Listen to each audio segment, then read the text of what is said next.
नमस्कार, मैं हूं शालिनी और आप देख रहे हैं केबी टाइम्स न्यूज 24। आइए बढ़ते हैं आज की बड़ी खबर की ओर। हार्वर्ड यूनिवर्सिटी में विदेशी छात्रों के एडमिशन पर रोक, ट्रंप प्रशासन का फैसला।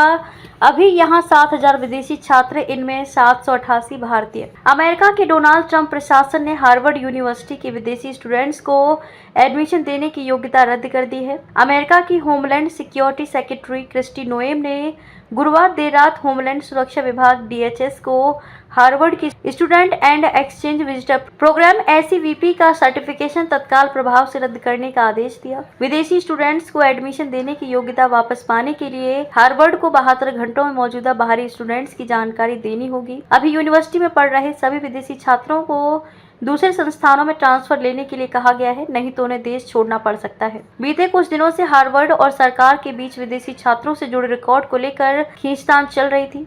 DHS ने अप्रैल में कहा था कि अगर हार्वर्ड ने 30 अप्रैल तक विदेशी स्टूडेंट्स के अवैध और हिंसक मामलों का पूरा रिकॉर्ड नहीं दिया तो उसका SEVP सर्टिफिकेशन छीन लिया जाएगा। यूनिवर्सिटी ने जो रिकॉर्ड दिया था उससे प्रशासन संतुष्ट नहीं है। हार्वर्ड यूनिवर्सिटी में लगभग 27% बाहरी छात्र हैं। वहां अभी लगभग 6,800 विदेशी स्टूडेंट्स पढ़ रहे हैं। इनमें भारत के 788 छात्र हैं। ज्यादातर स्टूडेंट्स F1 या J1 वीजा पर हैं। F1 वीजा अमेरिकी शैक्षणिक संस्थान में पढ़ने वाले छात्रों के लिए है, जबकि J1 वीजा स्कॉलर्स, रिसर्चर्स सहित एक्सचेंज विजिटर्स के लिए है। ट्रंप प्रशासन ने homeland security secretary Kristi Noem ने हार्वर्ड को लिखा लेटर X पर शेयर किया है। उन्होंने कैप्शन में लिखा, ट्रंप प्रशासन हार्वर्ड को अपने कैंपस में हिंसा, यहूदी विरोधी सोच को बढ़ावा देने और चीनी कम्युनिस्ट पार्टी के साथ समन्वय बनाने के लिए जिम्मेदार ठहराता है। यूनिवर्सिटीज के लिए विदेशी छात्रों को एडमिशन देना और उनसे मोटी फीस लेना जिससे वे अपनी मल्टी अरब डॉलर के खजाने को बढ़ा सके, एक विशेषाधिकार है, ना कि अधिकार। हार्वर्ड को कई मौके दिए लेकिन वे कानून का पालन करने में विफल रही। ये कार्यवाही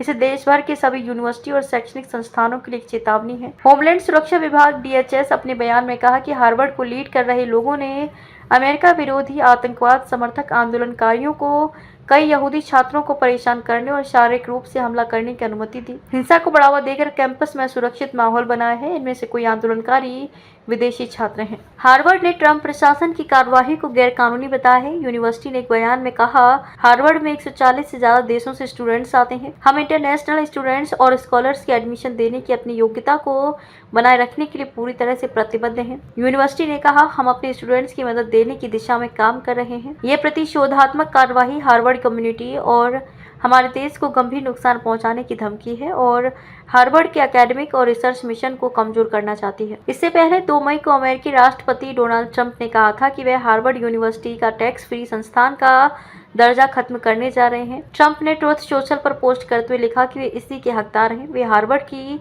2.2 अरब डॉलर फंडिंग पर रोक लगा चुके हैं। दरअसल ट्रंप प्रशासन ने यूनिवर्सिटी से ये मांग की है कि वे अक्टूबर 2023 के बाद कैंपस में हुई यहूदी विरोधी घटनाओं पर बनी सभी रिपोर्ट और ड्राफ्ट सरकार को सौंपे। प्रशासन चाहता है कि इन रिपोर्ट्स को तैयार करने वाले सभी लोगों के नाम भी बताए जाएं और उन्हें संघीय अधिकारियों के इंटरव्यू के लिए उपलब्ध कराया जाए। यूनिवर्सिटी ने इस आदेश के खिलाफ कोर्ट में केस भी किया है। यूनिवर्सिटी का आरोप है कि ट्रंप सरकार राजनीतिक दबाव बनाकर शैक्षणिक कामकाज पर कंट्रोल करना चाहती है। हार्वर्ड ने इसे यूनिवर्सिटी के संवैधानिक अधिकारों का उल्लंघन का आरोप लगाया है। हार्वर्ड यूनिवर्सिटी के प्रोफेसर्स ने भी 12 अप्रैल को राष्ट्रपति डोनाल्ड ट्रंप के प्रशासन के खिलाफ मैसाचुसेट्स की फेडरल डिस्ट्रिक्ट कोर्ट केस दायर किया था। प्रोफेसर्स के 2 ग्रुप ने यूनिवर्सिटी फंड को रोकने की धमकी के खिलाफ ये केस दर्ज किया था। खबरों में अब तक के लिए बस इतना ही। फिर होगी आपसे मुलाकात, तब तक के लिए नमस्कार और देखते रहिए केबी टाइम्स न्यूज 24। ऐसे ही लेटेस्ट अपडेट पाने के लिए हमारे चैनल को सब्सक्राइब करें और तुरंत नोटिफिकेशन पाने के लिए बेल आइकन दबाना ना भूलें। यदि आप हमें फेसबुक या इंस्टा के माध्यम से देख रहे हैं तो हमारे पेज को फॉलो जरूर करें। धन्यवाद।